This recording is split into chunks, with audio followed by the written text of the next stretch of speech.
انسان کے لیے سب سے اہم ترین سوال کیا ہے؟ مجھے کیوں بنایا؟ اس سوال کو مذہب اٹھاتا ہے، اور جو اس سوال کا جواب نہ دے یا غلط جواب دے تو اللہ فرماتے ہیں قرآن کی نظر میں دنیا کا سب سے بڑا مجرم وہ ہے جو اپنے بنانے والے کو بھول جائے، اپنے پیدا کرنے والے سے غافل ہو جائے۔ اس کی میں ایک مثال سے بات سمجھاتا ہوں۔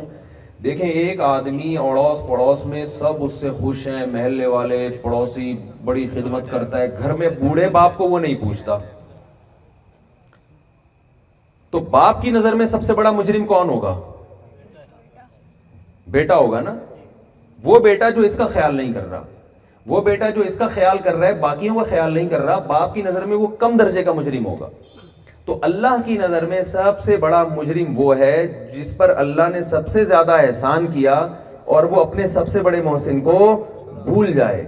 اسی لیے قرآن جو صفات بیان کرتا ہے اہل ایمان کی، نیک لوگوں کی، آخرت میں کامیاب لوگوں کی، وہ تمام صفات اللہ کی محبت کا مظہر ہوتی ہیں۔ وہ جب تک اللہ سے تعلق پیدا نہ ہو انسان کے اندر وہ صفات پیدا نہیں ہو سکتی۔ تو آپ جو علوم حاصل کر رہے ہیں نا یونیورسٹیوں میں بیٹھ کے، جو علم حاصل کر رہے ہیں، یہ مادی علم ہے، یہ بھی بہت ضروری ہے، اس کی اسلام نفی نہیں کرتا، لیکن یہ مادی علم اگر آپ کو اللہ سے غافل کر رہا ہے تو یہی علم آپ کے لیے جہنم کی آگ کا ذریعہ بنے گا۔ اسلام میں علم حاصل کرنے کی اہمیت ہے، چاہے وہ دین کا علم ہو یا دنیا کا علم، لیکن اس علم کی حیثیت کیا ہے وہ میں آپ کے سامنے یوسف علیہ السلام کے واقعے سے سمجھانے کی کوشش کرتا ہوں۔ یوسف علیہ السلام کو جب مصر کے بادشاہ نے بلایا اور جب حضرت یوسف علیہ السلام نے خواب کی صحیح تعبیر بتائی تو بادشاہ نے، آپ کو یوسف علیہ السلام کو اندازہ ہوا کہ بادشاہ جو ہے نا بھی بہت زیادہ خوش ہے اور مجھے کوئی عہدہ دینا چاہتا ہے۔ یوسف علیہ السلام یہ کہہ سکتے تھے کہ مجھے آپ مسجد بنا دیں، کیا خیال ہے؟ کہہ سکتے تھے نا؟ بادشاہ غیر مسلم بادشاہ تھا، آپ مجھے کیا بنا دیں؟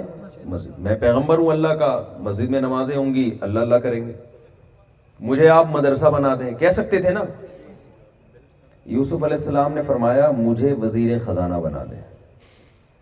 یہ مادی علم ہے نا، وزیر خزانے کا علم، اکنامکس کا علم، معیشت کا علم، یہ تو مادی علم ہے نا، یہ کوئی آسمانی علم تو نہیں ہے۔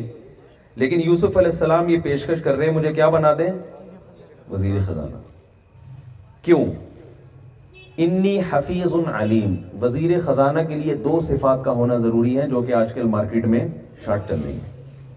ایک یہ کہ اس کو یہ علم بھی آتا ہو کہ خزانوں میں کتنا اسٹور کیا جاتا ہے، کتنا تقسیم کیا جاتا ہے، تاکہ قحط نہ پڑے ملک میں، اکانومی ملک کی مضبوط ہو۔ یہ تو بجٹ اسی پہ تو اناؤنس ہوتا ہے نا، تو یہ کوئی بھی ٹماٹر بیچنے والا تو نہیں کر سکتا نا، گورنمنٹ کو مشورہ دے سکتا ہے کہ آپ اتنا اسٹور کریں، اتنا امپورٹ ہو، اتنا ایکسپورٹ ہو، اتنا اسٹور ہو۔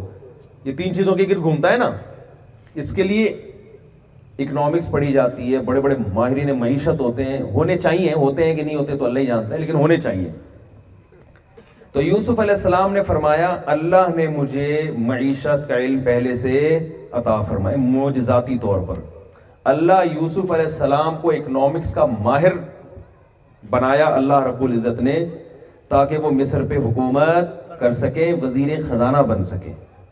اور وزیر خزانہ کی دوسری بڑی صفت یہ ہوتی ہے کہ وہ خزانوں کا محافظ ہو، ایسا نہ ہو اس سے بچانے کے لیے 6 آدمی اس پہ بٹھانے پڑے۔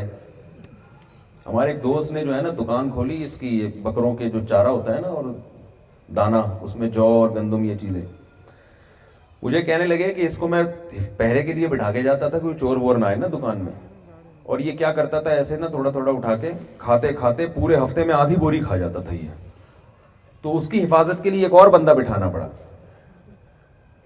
تو وزیر خزانہ میں کیا کوالٹی ہونی چاہیے کہ وہ خزانوں کا محافظ بھی ہو۔ تو یوسف علیہ السلام نے فرمایا اللہ نے مجھے 2 صفات دی ہیں، نمبر 1 ایمانت داری، دیانت داری، ایمانداری اور دیانت داری، نمبر 2 یہ علم بھی اللہ نے مجھے عطا فرمایا۔ حضرت یوسف علیہ السلام جانتے تھے کہ میں مسجد بنا کے یا مدرسہ بنا کے انسانیت کی اور اللہ کے دین کی اتنی خدمت نہیں کر سکتا جتنی میں وزیر خزانہ بن کے کر سکتا ہوں، کیونکہ آپ کے علم میں یہ بات تھی کہ مصر میں قحط پڑنے والا ہے، مصر کے اثاثے ختم ہونے والے ہیں، تو موسٹ امپورٹنٹ پرسنالٹی جو مصر میں بننے والی ہے وہ وزیر خزانہ ہوگا، کہ یہ اس قحط کے دور میں کیسے ملک کو چلا کے دکھاتے ہیں۔ تو یوسف علیہ السلام نے اللہ سے عہدہ بھی مانگا، اور بادشاہ سے، اور غیر مسلم بادشاہ سے، امانت دار بھی اور دیانت دار بھی۔ تو یہ تینوں مادی چیزیں ہیں، لیکن اللہ اپنے پیغمبر کو دے رہا ہے، اور اس کے نتیجے میں یوسف علیہ السلام کچھ وقت کے بعد مصر کے بادشاہ بن گئے، اور بنی اسرائیل کی بہت بڑی تعداد مصر میں آباد ہوئی، اور آپ کی روحانی برکتیں صدیوں تک چلتی رہی ہیں مصر میں۔ اس سے ہمیں کیا سبق ملتا ہے؟ کہ مسجد اور مدرسے کی اہمیت اپنی جگہ، اس کی خدا نخواستہ میں جو مدرسے سے فارغ ہوں، جو آپ کے سامنے بیٹھ کے بات کر رہا ہوں، موٹیویٹ کر رہا ہوں آپ کو، تو مسجد اور مدرسے کی اہمیت اپنی جگہ، لیکن اس کے ساتھ ساتھ اگر آپ نے کوئی انقلابی کام کرنا ہے، کوئی بڑا انقلاب لے کر آنا ہے انسانیت کی خدمت یا اللہ کی رضا کے لیے، تو آپ کو سائنس اور ٹیکنالوجی کے میدان میں آگے نہیں بلکہ بہت زیادہ آگے بڑھنا پڑے گا۔ اور جب آپ اس نیت سے آگے بڑھیں گے تو یہ مادہ پرستی نہیں کہلائے گی، بلکہ یہ کام پیغمبروں کی سنت کہلائے گی۔ میں سمجھا پا رہا ہوں اپنی بات کہ نہیں سمجھا پا رہا؟ تو آپ جن علوم سے وابستہ ہیں ان میں دو چیزیں آپ کو دیکھنی ہے۔ نمبر ایک، کیا یہ علم وہ علم ہے جس سے میں انسانیت کی خدمت بھی کر سکوں؟ آپ اگر فنکار بن رہے ہیں، اداکار بن رہے ہیں، اسلام اس کو اپریشیٹ، یہ کوئی خدمت نہیں ہے انسانیت کی۔ تو آپ نے ایسے شعبے کی سلیکشن کرنی ہے جس میں آپ کل انسانیت کی خدمت کر سکیں۔ دوسری بات، اس میں آپ نے اپنی نیت ٹھیک کرنی ہے، جیسے کہ یوسف علیہ السلام نے اپنی نیت، اور اس کے بدلے میں ان کو دنیا بھی ملی، وزارت ملی، ان کو عہدہ ملا، عزت ملی، دولت ملی، پورا خاندان انہیں شفٹ کر لیا مصر میں، گاؤں سے اٹھا کے پورا خاندان آپ کا کہاں آ گیا؟ مصر میں آ گیا، اور بنی اسرائیل پھر مصر میں رہے ہیں۔ تو ہمارے لائف اسٹائل میں اور غیر مسلم کے لائف اسٹائل میں فرق یہ بڑا ہونا چاہیے کہ ہمیں یہ پتا ہے کہ ہم بنے نہیں ہیں بلکہ ہمیں کسی نے بنایا ہے۔ ایک بات، غیر مسلم کو اس سے کوئی بحث نہیں ہے کہ ہم بنے ہیں یا بنائے گئے ہیں۔ وہ کہتے ہیں there are two types of انسان، ٹھیک ہے نا، انسان کی کتنی قسمیں ہیں؟ دو، کچھ خدا کو مانتے ہیں، کچھ نہیں مانتے، رائے کا اختلاف ہے، کچھ نہیں ہوتا اس سے۔ اللہ کہتا ہے یہ رائے کا اختلاف چھوٹا نہیں ہے، جو نہیں مانے گا اسے جہنم کی آگ میں پھینکوں گا، اس لیے کہ اتنا بڑا احسان کیا میں نے انسان کو۔ الم نجعل له عینین ولسانا وشفتین وہدیناہ النجدین، کیا ہم نے دو آنکھیں نہیں بنائی؟ کیا ہم نے زبان نہیں بنائی؟ ایک ایک نعمت اللہ نے جو انسان کو دی ہے، کروڑوں روپے۔ یا مجھے یاد ہے پچھلی دفعہ جب میں اسلام آباد آیا تو ہمارے ایک دوست نے بتایا کہ یہاں ایک شخص ہے، ایک کروڑ پتی تاجر ہے، جس کو یہ بیماری ہے کہ اس کی پلکیں اوپر اٹھتی نہیں ہیں، اس سے نیچے گر جائے نا تو اٹھتی نہیں ہے۔ یہ جو پٹھے ہیں نا اس کی پلکوں کے، یہ ڈیمیج ہو گئے ہیں، ڈیمیج ہیز بین ڈن ہے، سن رہے ہو گے آج کل آپ، یہ پٹھے ڈیمیج ہو گئے۔ تو ایک ریڑی والا بیچارہ باہر کہیں ٹماٹر بیچ رہا تھا، تو اس تاجر نے کہا کہ یار اگر تمہاری آنکھیں مجھے مل جائیں نا تو میں اس ریڑی پہ گزارا کرنے کے لیے تیار ہوں، اپنا بنگلہ تمہیں دینے کے لیے تیار ہوں۔ کیسی کیسی اللہ نے انسان کو نعمتیں دی، مگر غیر مسلم اللہ کی نعمتوں کے بارے میں بحث کرنے کے لیے، سوچنے کے لیے تیار نہیں ہے۔ قرآن بار بار اللہ کا تعارف کرواتا ہے، وَعِبَادُ الرَّحْمَنِ الَّذِينَ يَمْشُونَ عَلَى الْأَرْضِ هَوْنًا، فرمائے رحمان کے بندے وہ ہیں جو رحمان کو مانتے ہیں، ماننے کے اثرات ان کی چال میں آتے ہیں، وہ تکبر والی چال نہیں چلتے۔ يَبِيتُونَ لِرَبِّهِمْ سُجَّدًا وَقِيَامًا، راتیں سرد قیام میں گزرتی ہیں۔ اذا انفقوا لم يسرفوا ولم يقتروا ولا يقتلون النفس التي حرم الله الا بالحق ولا يزنون، کسی کو قتل نہیں کرتے، زنا نہیں کرتے۔ کتنی اللہ نے اہل ایمان کی صفات قرآن مجید میں بیان کی ہیں۔ یہ ان لوگوں کی صفات ہے کہ جو آخرت پر یقین رکھتے ہیں، جو اللہ کو مانتے ہیں، اور یہ مانتے ہیں کہ اللہ نے ہمیں کسی مقصد کے لیے پیدا کیا ہے، بے مقصد پیدا نہیں کیا۔ اور غیر مسلم کی لائف میں آپ کو یہ چیزیں نظر نہیں آئیں گی۔ تو ہماری یونیورسٹیوں میں جو نصاب پڑھایا جا رہا ہے، چونکہ آتا وہاں سے ہے سارا، اس کا نتیجہ یہ نکل رہا ہے کہ نالج کے ساتھ ساتھ کلچر اور نظریے بھی کہاں سے آ رہے ہیں؟ وہاں سے آ رہے ہیں۔ آپ نے نالج لینی ہے، آپ نے اس کلچر کو نہیں لینا ہے۔ میں بار بار اپنے بیانات میں ایک بات کہتا ہوں، دیکھو جس کے پاس جو چیز ہوتی ہے وہ لی جاتی ہے، جو نہیں ہوتی وہ نہیں لی جاتی اس سے۔ ہدایت اللہ نے پیغمبروں کو دی ہے، غیر مسلموں کو نہیں دی۔ ہدایت کا راستہ آپ کو نبی صلی اللہ علیہ وسلم سے لینا پڑے گا۔ آپ دوا انگریز سے لیں، آپ آپ گاڑیاں جاپان سے خریدیں. ہدایت جاپان کے پاس تھوڑی ہے. اگر جاپانیوں کے پاس ہدایت ہوتی تو وہ اپنے بوڑھے باپ کو اولڈ ہاؤس میں جمع کراتے. بولتے کیوں نہیں بھائی؟ وہ زنا کرتے, وہ گرل فرینڈ کے کلچر کو فروغ دیتے معاشرے میں. ان کے ہاں خودکشیوں کا ریشو اتنا زیادہ ہوتا. ہدایت اللہ نے کس کو دی ہے؟ پیغمبروں کو. آپ کے پاس جو چیز ہے آپ ان کو دو, ان کے پاس جو چیز ہے آپ ان سے لو. آپ کہہ رہے ہو کیونکہ ان کے پاس علم اچھا ہے تو آپ ساری چیزیں کہاں سے لینا شروع کر دیں؟ آپ ڈاکٹر کے پاس جا رہے ہو پنکھا ٹھیک کروانے کے لیے. ڈاکٹر کہہ رہے ہیں میرا پنکھے سے کیا تعلق بھائی؟ آپ کہو آپ نے میرا وہ اس دن اتنا سخت بیمار پیشنٹ ٹھیک کر دیا, اس کے گردے ٹھیک کر دیے, تو پنکھا تو آسان ہے. کہے گا آسان ہے یا مشکل ہے, یہ میرا موضوع ہی نہیں ہے, میری فیلڈ ہی نہیں ہے. ہمارے ہاں یونیورسٹیوں میں ایک بہت بڑا المیہ یہ ہے کہ ہم غیر مسلموں سے نالج جب لے رہے ہیں تو اتنے متاثر ہو گئے ہیں کہ اب الحاد ہماری یونیورسٹیوں میں پھیل رہا ہے, مذہب سے نفرت ہماری میں جلدی سے بات کو سمجھ, میرا ارادہ 10 منٹ سے زیادہ لمبی بات نہیں کروں گا, وہ تھوڑی کھنچ گئی بات, خلاصہ بھی بیان کرتے کرتے نا کھنچ جاتا ہے, لمبا ہو جاتا ہے. تو 2 چیزوں کا اہتمام کریں. نمبر 1, اسلام سے اپنے رشتے کو مضبوط کریں. سمجھ رہے ہیں کہ نہیں سمجھ رہے؟ غیر مسلم سے بالکل متاثر ہونے کی, کہتے ہیں نا, میں ایک دفعہ دور حدیث کا سبق تھا, لیٹ آیا تھوڑا سا, تو ہمارے استاذ نے مجھے کہا اب آپ کو آنے کی چنداں ضرورت نہیں ہے. وہ لفظ مجھے ایسا یاد ہو گیا, کہتے ہیں نا چنداں ضرورت نہیں ہے, تو وہ لفظ مجھے ایسا یاد ہو گیا, وہ کھڑا ہی رہا پھر سبق میں نا. تو آپ کو ان غیر مسلموں سے متاثر ہونے کی چنداں ضرورت نہیں ہے, بالکل بھی ضرورت نہیں. وہ ایک کسی نے کتاب لکھی تھی 7 کامیاب آدمی کی پتہ نہیں نشانیاں, اور مجھے اس کا پھر مصنف کا نام یاد نہیں. جب بیان میں بیٹھتا ہوں تو سوچتا ہوں نام یاد کر کے آؤں گا. ہیں کارنیگی, ڈیل کارنیگی, انجینئر صاحب بتا رہے ہیں, ڈیل کارنیگی. آج کل جب سے میں جہلم سے فتح کر کے آیا ہوں, انجینئر ایک ساتھ میں ایک نئے انجینئر صاحب کے ساتھ گھوم رہا ہوں میں, دوسرے انجینئر ہمارے پاس بھی ہیں, اور یہ عالم بھی ہے ماشاءاللہ. ہمارے شاگرد نے جامعہ میں پراپر علم حاصل کیا, تو ہم باقی انجینئر سے بھی کہتے ہیں اگر علم حاصل کرنا ہے تو پراپر علم حاصل کرو بھائی, پھر اللہ آپ کو نوازے گا انشاءاللہ. ورنہ یہ علم آپ کے لیے ایک فتنہ بن جائے گا. ہر چیز اس کے اہل سے حاصل کی جاتی ہے نا. آپ میڈیکل کالج میں پڑھے بغیر آپ ڈاکٹر بننا چاہ رہے ہو کسی پنساری کے پاس بیٹھ کے یا کتابیں پڑھ کے, تو بن جاؤ گے.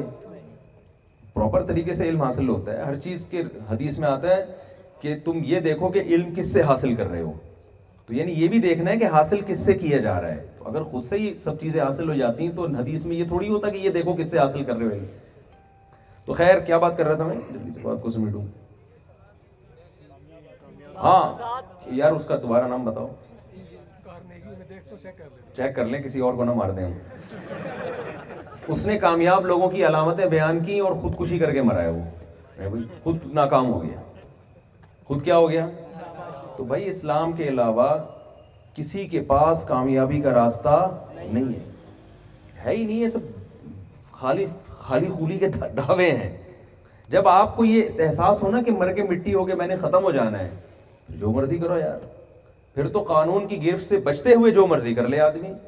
موٹیویشن ملتی نہیں ہے, چھپ کے تو انسان نیکی کر نہیں سکتا الا ماشاءاللہ چند لوگوں کے سوا. تو آپ کو اسلام آپ کی دنیا بھی بنائے گا اور آپ کی آخرت بھی بنائے گا. تو بات کو میں سمیٹتا ہوں, بس میرا ارادہ نہیں تھا لمبے بیان کا, اتنا بھی ہو گیا. ایک کام کر لیں. نمبر 1, آپ نے اسلام سے اپنا رشتہ مضبوط کرنا ہے. اس پہ آپ کو احساس کمتری کا شکار نہیں ہونا ہے. ہمارے پاس بہت خاندانی چیز ہے بھائی, مذہب ہے ہمارے پاس.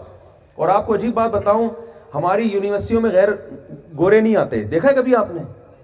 کبھی امریکہ سے ہوہا چائنا میں ہوتا ہے نا, چائنا سے چنگ پونگ آئے ہوئے آپ کے یہاں علم حاصل کرنے کے لیے. چنگ پونگ والا چٹکلا سنا دوں, تھوڑے فریش ہو جائیں گے. وہ ایک آدمی کسی چائنیز سے ملنے کے لیے گیا اپنے چائنیز دوست سے, تو دیکھا کہ آکسیجن لگی ہوئی اور پائپ نیچے سے گزر رہا ہے, آکسیجن کا پائپ. تو یہ قریب گیا, جیسے ہی قریب گیا وہ چائنیز جو ہے نا زور سے کرتے مر گیا. وہ اس کو بڑا افسوس ہوا کہ یار میرا چائنیز دوست مرا ہے, اور مرتے ہوئے کچھ چیختے چلاتے, کوئی بڑی اہم بات. ظاہر ہے مرتے ہوئے انسان چھوٹی موٹی بات تو کرتا نہیں ہے, کوئی بہت امپورٹنٹ بات کر کے گیا ہے. تو اس نے وہ الفاظ رٹا لگا لیا کہ یار یہ نا میں اس کا ترجمہ کرواؤں گا چائنا میں جا کے, میرے دوست نے مرتے ہوئے مجھے کیا کہا ہے. چائنا چلا گیا, وہ رٹا لگا کے الفاظ یاد کیے, جا کے پوچھا بھائی اس نے چین پاں چاں چین چوپوں کا کہا ہے، اس کا کیا مطلب ہے؟ اس نے کہا اس کا مطلب ہے الو کے پٹھے آکسیجن کے پائپ سے پاؤں ہٹا. اس کا مطلب ہے الو کے پٹھے آکسیجن کے پائپ سے. تو آپ نے کبھی دیکھا جیپنیز آپ کی یونیورسٹی میں آئے ہوئے علم حاصل کرنے کے لیے، پڑھنے کے لیے، کبھی دیکھا آپ نے؟ نہیں. وہ کہتے ہیں یار ہم کیوں آئے، تم آؤ نا ہمارے پاس. یہ لیکن دینی مدرسوں میں آپ کو جیپنیز نظر آئیں گے، چائنیز نظر آئیں گے، لندن کے لوگ، فرانس کے لوگ. ہمارے جامعۃ الرشید میں جنرل مشرف کے دور میں پابندی لگ گئی تھی غیر ملکیوں کے لیے، فرانسیسی بھی آتے تھے ایڈمیشن کے لیے، چائنا سے بھی آئیں گے. کیا مطلب بھائی؟ ان کو یہ احساس ہے کہ کچھ چیزیں ایسی ہیں جو ان کے پاس ہیں جو ہماری مارکیٹوں میں شارٹ ہیں. یہ وہ سمجھ رہا ہے. آپ بنوریا چلے جاؤ، بنوریا بہت سارے غیر مسلم ملیں گے آپ، سوری یعنی غیر مسلم کنٹریز سے آئے ہوئے لوگ ملیں گے آپ کو، دوسرے ملکوں کے لوگ. تو یہ تبلیغی جماعت میں آپ دیکھ لو، رائے گنج میں کہاں کہاں سے لوگ آتے ہیں، مذہبی اجتماعات میں کہاں کہاں سے لوگ آتے ہیں.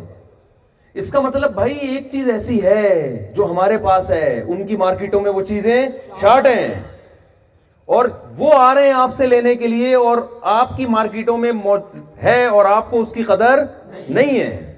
کلچر آپ کے پاس ہے، خاندانی نظام آپ کے پاس ہے، مذہب آپ کے پاس ہے، عبادت کا نظام آپ کے پاس ہے، ان کے پاس تو ہے ہی نہیں. آپ کو پتا ہے کہ ہمیں کیوں پیدا کیا گیا. آپ کسی انگریز کو بٹھا کے پوچھو تجھے کیوں بنایا گیا ہے، نہیں پتا مجھے کیوں بنایا ہے. آپ بتا سکتے ہو، دلائل سے قائل کر سکتے ہو اس کو. 2 اور 2 4 کی طرح قرآن نے یہ موضوع واضح کیا کہ ہمیں کیوں بنایا گیا.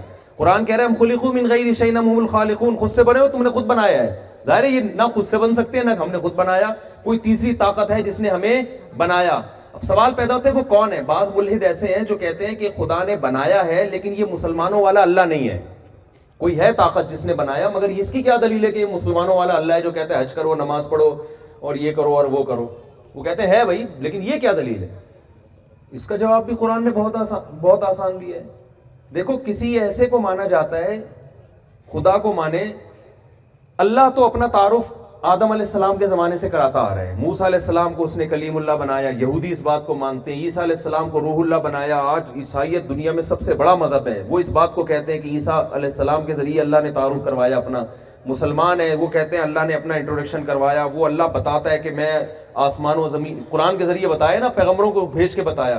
وہ اللہ بول رہا ہے، پیغمبروں کے ذریعے اپنا پیغام دنیا تک پہنچا رہا ہے. تو ایک خدا تو وہ ہے جو اپنا پیغام دنیا تک پہنچا رہا ہے ہزاروں پیغمبروں کے ذریعے آسمان سے کتابیں نازل کر کے، وہ تو اللہ ہی ہے.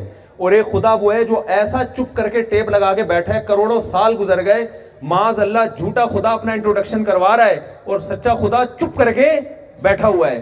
تو ہم کسی گونگے بہرے اندھے کانے خدا کو مانیں یا اس خدا کو مانیں جو موسیٰ کو بھیج کے کلیم اللہ بناتا ہے، اور جس نے قوم عاد اور قوم ثمود کی تباہی کی واقعات سنائے، جس نے قوم لوط کی تباہی کے واقعات سنائے، ان کی نشانات کو بھی باقی چھوڑ دیا اس نے، جس نے فرعون کو دریا میں غرق کیا اور اس کی لاش کو آج تک محفوظ رکھا ہوا ہے، جو اپنا اللہ لا الہ الا هو الحی القیوم پوری آیت الکرسی میں اپنا تعارف کرواتا ہے. وہ اپنی عبادت کا طریقہ بتاتا ہے کہ فجر میں اتنی رکعتیں پڑھنی ہے، نماز کا ٹائم یہ ہے، ظہر میں ایسے، عصر میں ایسے، مغرب میں ایسے، عشاء میں ایسے.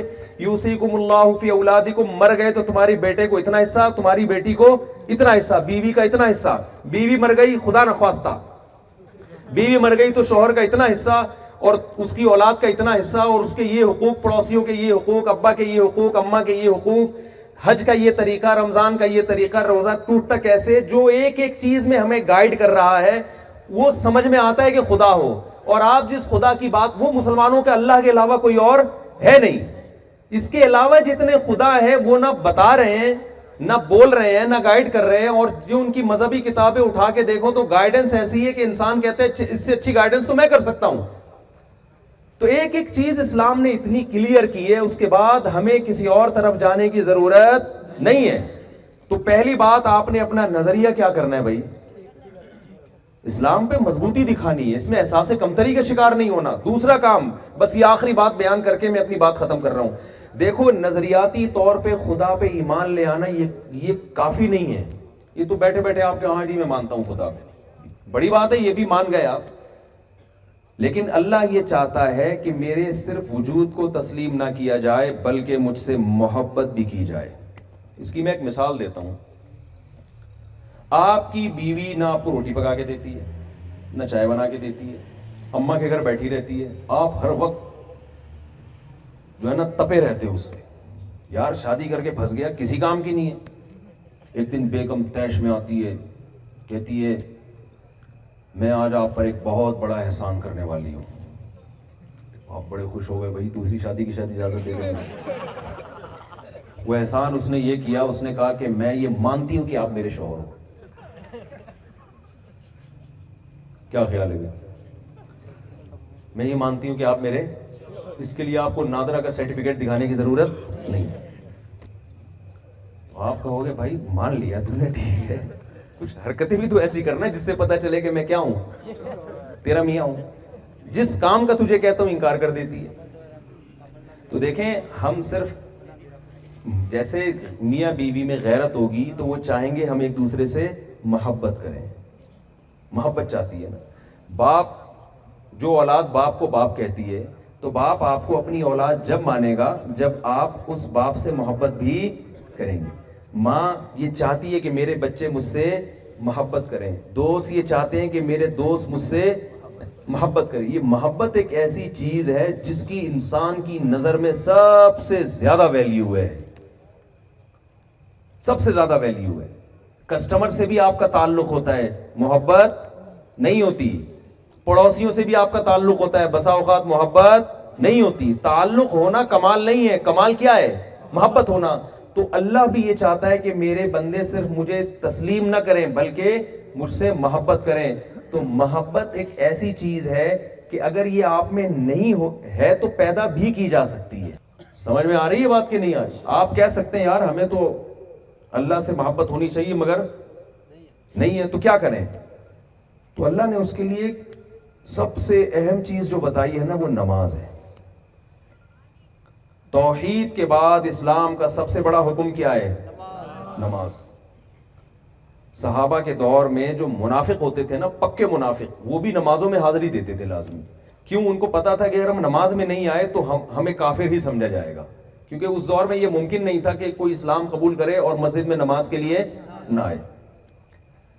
تو میں اتنی دور سفر کر کے آیا ہوں. اگر اتنا ہم سب مل جل کے عزم کر لیں اس سفر کا، مسلمان تو آپ پہلے سے ہیں الحمدللہ، تبھی تو آئے نا، اللہ کو تو مانتے. وہ تو میں نے اس لیے پوری تمہید بیان کر دی تاکہ کوئی آپ کے ایمان پہ ڈاکہ نہ ڈالے. کیونکہ کراچی میں تو، لاہور میں یہ بہت ہو رہا ہے، یونیورسٹیوں میں ایتھیزم اور اسلام کے خلاف ماحول بہت بنایا جا رہا ہے. یہاں کا مجھے نہیں پتا اسلام آباد کی کیا رپورٹ ہے. تو یہ تو میں نے اس لیے کہ آپ ماشاءاللہ پہلے سے مسلم ہیں اور کیا ہو جائیں، پکے ہو جائیں، کوئی آپ کے ایمان پہ ڈاکہ نہ ڈال سکے. تو پریکٹیکلی مسلمان بننے کے لیے سب سے پہلا کام آپ کو کیا کرنا پڑے گا؟ نماز. تو کیا خیال ہے بھائی، عزم کر لیں کہ آئندہ زندگی میں کچھ بھی ہو جائے کسی قیمت پہ نماز قضا نہیں ہونے دیں. اور اس کے لیے دیکھیں، جب جس چیز کو کسی کی عادت نہیں ہوتی نا، عادت ڈالنے کے لیے کچھ اپنے آپ کو سزا دینی پڑتی ہے. اکثر لوگ کہتے ہیں نا ہم سے بد نظری نہیں چھوٹتی، لڑکیوں کو جھانکتے تاکتے رہتے ہیں، بس عادت پڑ گئی ہے. بعض لوگوں کو ہو جاتی ہے عادت، وہ بڑھاپے میں بھی نہیں چھوٹ رہی ہوتی. پھر وہ ہمارے ایک استاذ واقعہ بیان کرتے تھے، ایک بوڑھے آدمی کا، بوڑھے قابل احترام ہے ہمارے معاشرے میں، اللہ کا شکر ہے خیر غالب ہے، لیکن بعض ہوتے ہیں جو جوانی میں بہت ٹھرکی ہوتے ہیں تو وہ بڑھاپے میں بھی ویسے ہی رہتے ہیں. تو وہ بڑے اپنے محلے کے بوڑھے کا قصہ سناتے تھے نا، وہ جہاں سے کوئی خاتون گلی سے داخل ہوئی تو وہاں تک یعنی پورا جو ہے نا پہنچا کے آتا تھا گلی کے کنارے. تو یہ خطرہ ہوتا ہے اگر جوانی میں یہ توبہ نہ کی جائے. تو جن کو عادت پڑ جائے نا، علماء کیا کہتے ہیں، بھائی جب بد نظری ہو کچھ پیسے صدقہ کر دو، یعنی قیمت رکھ دو.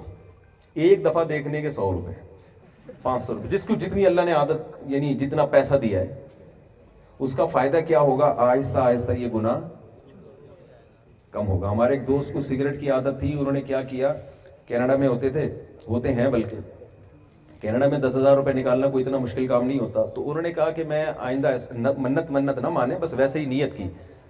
انہوں نے کہا کہ میں جب سگریٹ پیوں گا میں انشاءاللہ 10,000 روپے صدقہ کروں گا. تو ایسے ہی کرتے تھے.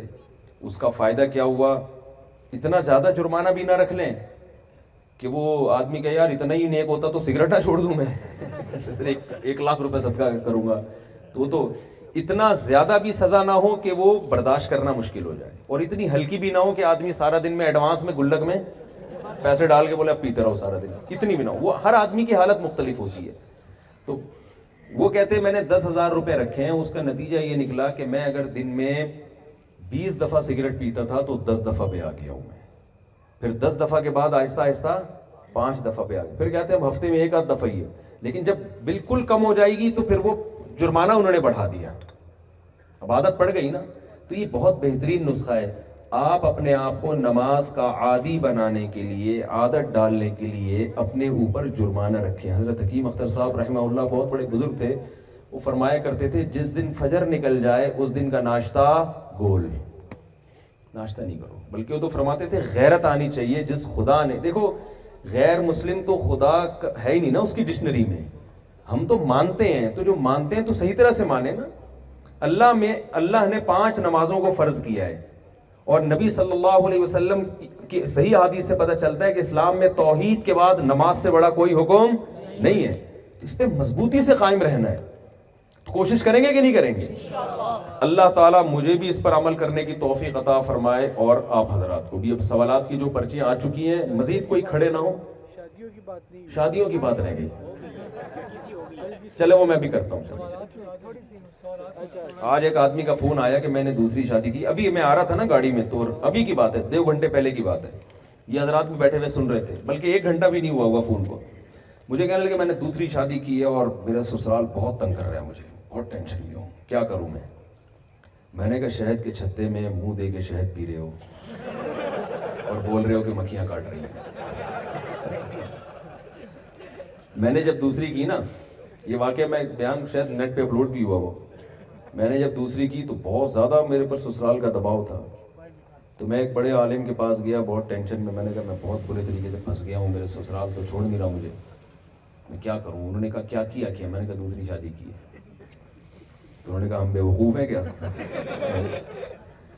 پھر کہنے لگے لوگ شہد کے چھتے میں ہاتھ دے کے شہد پیتے ہیں اور کہتے ہیں کہ مکھیاں کاٹ رہی ہیں, اور اس مولوی طارق کو دیکھو منہ دے کے شہد کے چھتے میں شہد پی رہا ہے اور کہہ رہے ہیں کہ مکھیاں کاٹ رہی. تو 4 شادیاں لازمی کریں آپ لوگ, لازمی کریں, کیونکہ یہ معاشرے کی ضرورت ہے. ہاں یہ بات دیکھو, لوگ اکثر مجھ سے پوچھتے ہیں کہ ہم کیوں کریں, ہمیں تو دوسری شادی کی ضرورت نہیں ہے. آپ کو ضرورت نہیں ہے, خواتین کو ضرورت ہے. لڑکیاں بہت زیادہ ہو گئی ہیں مردوں کے مقابلے میں, گروتھ ریشو کے لحاظ سے نہیں. جو نکاح کے قابل مرد ہیں نا وہ مارکیٹ میں بہت تھوڑے سے رہ گئے ہیں, سمجھ رہے ہو مارکیٹ سے کیا چل رہے ہیں. میں ایک چھوٹی سی بات کرتا ہوں, دیکھو جس معاشرے میں فیملی پلاننگ پر عمل ہوگا نا وہاں لڑکیوں کا گروتھ ریشو بڑھے گا لازمی. وجہ اس کی ہے کہ جس کے ایک لڑکا ہو گیا تو ایک لڑکی کے بعد نسل روک لے گا, جس کا لڑکا نہیں ہوا تو وہ لڑکے کی لالچ میں پیدا کرتا رہے گا, تو 5-6 بیٹیوں کے بعد 1 آدھ بیٹا ہو جاتا ہے. تو گروتھ ریشو لڑکیوں کا تو بڑھ رہا ہے, لڑکوں کا نہیں بڑھ رہی. یہ طے شدہ بات ہے, اس کا کوئی بھی انکار نہیں کر سکتا. آپ کہہ سکتے ہیں چائنا اور انڈیا میں تو لڑکے زیادہ ہیں, بھائی وہاں ماں کے پیٹ میں ہی بیٹیوں کو مار دیتے ہیں وہ, تو ہم تھوڑی یہ ظلم کر سکتے ہیں کہ یار بچیوں کو پیدا ہونے سے پہلے ہی قتل کر دو, یہ تو ظلم ہے.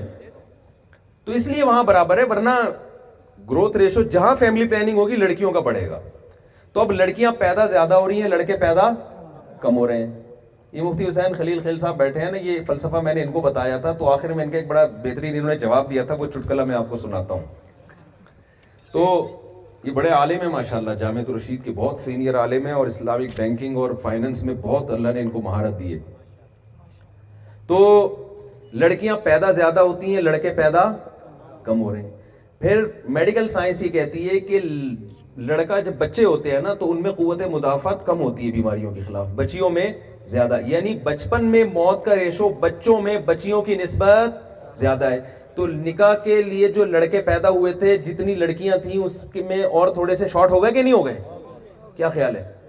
آگے جب یہ دونوں جوان ہوتے ہیں تو حادثاتی موت کا ریشو لڑکوں میں لڑکیوں کی نسبت بہت زیادہ, بائکوں سے ٹکرا کے مرد مرتے ہیں, اور جناب فیکٹریوں میں چھت گر گئی مرد مرتے ہیں. جنگوں میں کون مرتا ہے؟ فسادات میں, ٹارگٹ کلنگ میں, دشمنیوں میں, زمینوں کے جائیدادوں کے جھگڑوں میں مرد, پورے 10 مرد ایک خاندان کے کٹ جاتے ہیں. تو ان لڑکیوں سے نکاح کے لیے جتنے بندے پیدا ہوئے تھے مارکیٹ سے، اور مارکیٹ میں چیز شارٹ ہو رہی ہے کہ نہیں ہو رہی؟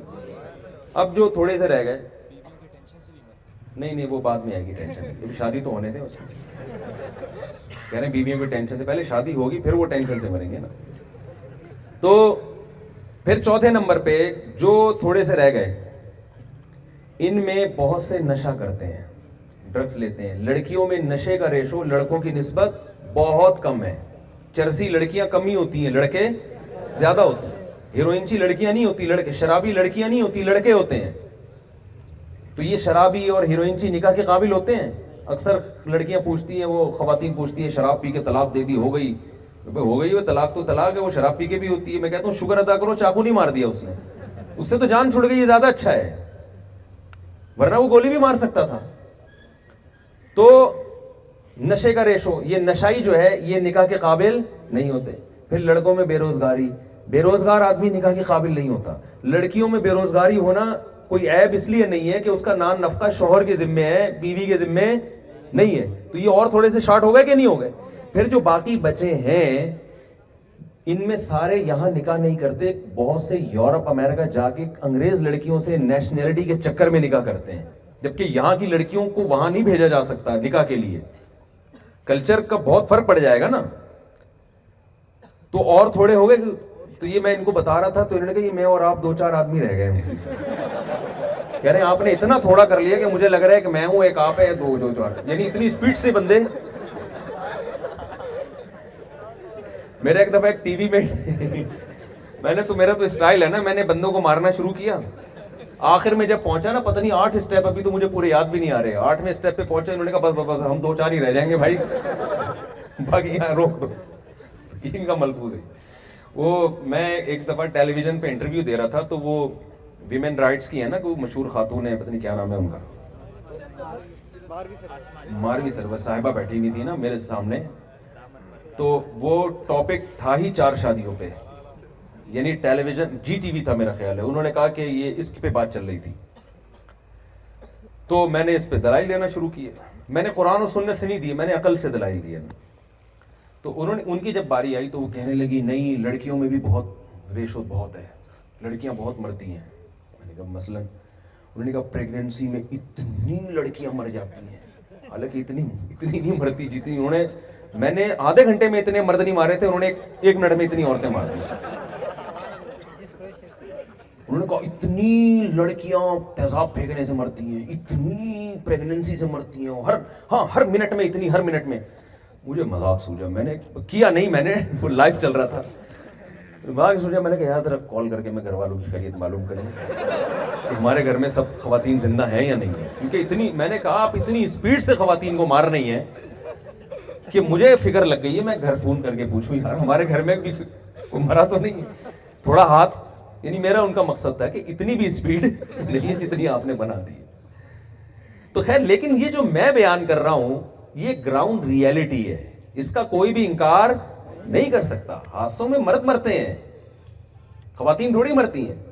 تو اب مجھے ایک بات بتاؤ، یہ اتنے سے مرد رہ گئے، یہ آپ جیسے نیک شریف جو پڑھے لکھے بھی ہیں اور نہ کوئی نشہ کر رہے ہیں، لڑکیوں کی تعداد آپ کی نسبت بہت زیادہ ہے. میں نہیں کہہ رہا کہ لڑکیاں لڑکوں سے زیادہ، وہ لڑکیاں جن سے نکاح کے قابل مرد ہیں تو نکاح کے لائق مردوں کی تعداد بہت کم ہے. ایسی صورت میں کوئی وظیفہ، الٹے لٹک لٹک کے شادیوں کے لیے بھی وظیفے پڑے، ان لڑکیوں کی شادیاں نہیں ہو سکتی. ہر گھر میں کوئی نہ کوئی مسئلہ ہے. یہ لڑکی پیدا ہونے کا عذاب بن گیا ہے. کیا مطلب؟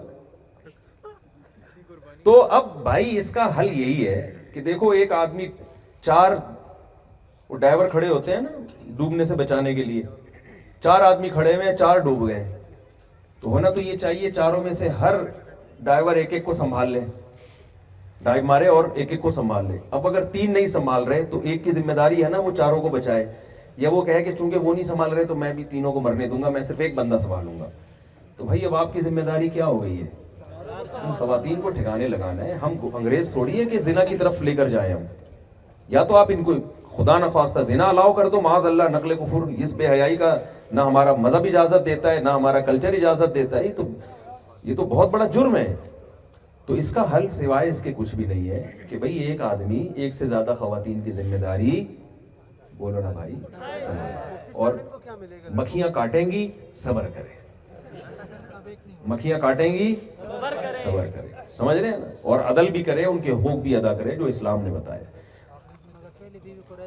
نہیں پہلی بیوی راضی نہیں ہوتی، نہیں پہلی نہیں، یہ کہہ رہے پہلی کو راضی کیسے کریں، پہلی والی کوئی راضی نہیں ہوتی۔ آپ ذرا پڑھ کے سنائیں نا یہ سوال جلدی جلدی مختصر۔ صاحب اگر کوئی بندہ گناہوں سے بچنے کے لیے کسی بزرگ کی بیعت کرنا چاہتا ہو تو کیا جی، کسی بزرگ کی اگر کوئی بیعت کرنا چاہتا ہے گناہوں سے بچنے کے لیے تو جائز ہے، بشرطے کہ وہ بزرگ ہی ہو۔ بزرگ کی ڈیفینیشن یہ ہے کہ سنت پر عمل کرتے ہو، گناہوں سے بچتے ہوئے۔ جو روحانیت کے نام پہ آج کل ایک عجیب سی چیزیں چل رہی ہیں مارکیٹ میں، تو شریعت کو فالو کرتے ہو۔ چلیں، حالات حاضرہ اور آج کے حالات پہ نوجوانوں کی کیا ذمہ داریاں بنتی ہیں؟ بھائی آج کل کے حالات کے لحاظ سے نوجوانوں کی ذمہ داری یہ ہے کہ سب سے پہلے وہ جس فیلڈ میں ہے نا اس فیلڈ میں اپنی نیت کو درست کریں۔ میں لاہور کے اکثر واقعہ بتاتا ہوں، ایک صاحب نے کہا سپریم کورٹ کے جج نے غیر شرعی فیصلہ کیا ہے، تو آپ سپریم کورٹ کے جج کے خلاف بیان دیں۔ میں نے کہا میں بیان دوں گا اندر ہو جاؤں گا۔ آپ کے کتنے بچے ہیں؟ انہوں نے کہا 4۔ میں نے کہا آپ چاروں کو ارادہ کرو سپریم کورٹ کا جج بناؤ گے، اور پہلے سے ان کی ٹریننگ شروع کر دو۔ جب آپ جیسے سینکڑوں لوگ یہ ارادہ کریں گے تو ایک نہ ایک اچھا جج، ابھی بھی بہت اچھے ہیں لیکن اور اچھا آ جائے گا۔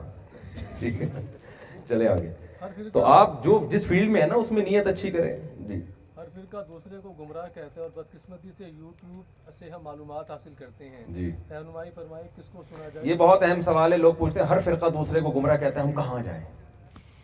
تو یہ تو ایسا ہی ہوگا، ہر مذہب دوسرے مذہب کو غلط کہتا ہے نا، تو ہم کہاں جائیں؟ تو کہاں گئے ہم؟ بھائی صحیح مذہب کو فالو کیا ہم نے۔ تو ہر فرقہ اگر دوسرے فرقے کو غلط کہہ رہا ہے تو آپ دیکھو ان میں کون غلط ہے اور کون صحیح ہے۔ یہ تو نہیں کہ دونوں ہی غلط ہیں۔ دو آدمی لڑ رہے ہیں، ایک نے پہل کر کے مکہ مارا، دوسرا بچانے کے لیے مکہ مار رہے ہیں، آپ کو دونوں غلط ہیں، دونوں لڑ رہے ہیں۔ بھائی ایک دفاع میں لڑ رہا ہوگا، یہ زبان، یہ نا لوگوں کی زبان پر یہ جملہ ہے سب مولوی آپس میں لڑ رہے ہیں۔ بھائی کچھ دفاع میں لڑ رہے ہوتے ہیں۔ جب آپ کسی کے بزرگوں کا نام لے لے کے ان کی توہین کرو گے، اسلام کے بنیادی اور بیسک عقائد کا آپ انکار کرو گے تو علماء جواب تو دیں گے نا۔ تو اس میں آپ کی یہ ذمہ داری نہیں ہے کہ سب غلط ہے، آپ کی ذمہ داری ہے کہ جو حق پر ہے اس کا آپ نے ساتھ دینا ہے۔ باقی یہ لڑائی چلتی رہے گی قیامت تک، یہ تو حق اور باطل کی لڑائی قیامت تک چلے گی۔ یہ آپ یہ نہ توقع رکھیں کہ بالکل امن و امان آ جائے گا، یہ تو حضرت عیسیٰ علیہ السلام جب نازل ہوں گے تبھی ہوگا۔ یہ پھر سارے فرقے تلوار کی زور سے اس وقت ختم ہوں گے، ابھی تلوار کی طاقت سے ختم نہیں ہو سکتے۔ ابھی یہی ہے کہ آپ کو جو حق لگتا ہے آپ اس کا ساتھ دیں، اور جو باطل لگتا ہے آپ دلائل کی دنیا میں اس کا جواب دیں۔ بس اس سے آگے آپ کو بڑھنے کی ضرورت نہیں ہے۔ چھوڑ دیں، یہ اللہ کا کام ہے، کون صحیح کون غلط، یہ اللہ آپ سے، آپ اگر صحیح کو فالو کریں گے آپ کی بخشش ہو جائے گی۔ یہ جو کہتے ہیں نا اسلام میں فرقہ نہیں ہے، 73 فرقے بنیں گے اسلام میں، 73 فرقے بنیں گے، تو انہی میں دیکھنا ہے کون صحیح ہے کون غلط ہے۔ جی، آپ 4 شادیوں پہ زور دیتے ہیں تو جو اسٹوڈنٹس گھروں سے دور رہ رہے ہیں وہ کس طرح اس پہ عمل کریں؟ کہہ رہے ہیں بھئی آپ 4 شادیوں پہ زور دیتے ہیں، جو اسٹوڈنٹ گھروں سے دور رہ رہے ہیں وہ گھر بنا لیں اپنا، ان کو زیادہ ضرورت ہے، شادی کر لیں ان کا گھر بن جائے، پیسہ ہی نہیں ہے۔ کوئی ایسا رشتہ تلاش کر لے جو فری میں نکاح کر لے، پھر بھی نہیں ملتا تو پھر روزے رکھیں کثرت سے، پھر اور زبردستی گن پوائنٹ پہ تو ہوتی نہیں ہے نا شادی۔ جی، اسلام سائنس کے علم کے بارے میں کیا کہتا ہے؟ اسلام سائنس کے علم کے بارے میں کیا کہتا ہے؟ اسلام بہت فضیلت بیان کرتا ہے، کسی کی جان بچانا ایسے جیسے تمام انسانوں کی۔ تو میڈیکل سائنس پڑھ کے جب آپ ڈاکٹر بنتے ہو تو ہزاروں کی جان بچاتے ہو نا، اسلام اصول بیان کرتا ہے۔ نبی نے فرمایا جس نے درخت لگایا جب تک چرند پرند بھی کھاتے رہیں گے قیامت تک اس کو ثواب ملے گا۔ تو جو زرعی یونیورسٹی میں جا کے زراعت کی پیداوار میں اضافے کا ذریعہ بنتا ہے، وہ تو کروڑوں لوگوں کے کھانے پینے کا ذریعہ بنے گا نا، تو وہ کتنا ثواب حاصل کرے گا۔ تو اسلام اصول اور ضابطے بیان کرتا ہے۔ جی، کیا اسلام میں فوٹو ایڈیٹنگ کا کام جائز ہے یا نہ؟ ڈیجیٹل تصویر جائز ہے، باقی یہ جو آپ نے پرنٹڈ تصویر لگائی ہوئی ہے نا، یہ بلا ضرورت شدیدہ یہ نہ لگایا کریں۔ ہم بہت سے دوست شادی شدہ ہیں لیکن گھروں سے دور ہیں، جی، ایک ماہ بعد گھر جانے کو دل کرتا ہے پر جا نہیں سکتے، کیا کریں؟ کہہ رہے ہیں ہم شادی شدہ ہیں، گھروں سے دور جاب کر رہے ہیں یا پڑھ رہے ہیں، 1 مہینے بعد گھر جانے کا دل کرتا ہے، جا نہیں سکتے، تو کیا کریں؟ یہ آپ کے گھریلو مسائل تو میں حل نہیں کر سکتا یہاں پہ۔ آپ کہہ رہے ہیں میرے پاس پراٹھے کے پیسے نہیں ہیں،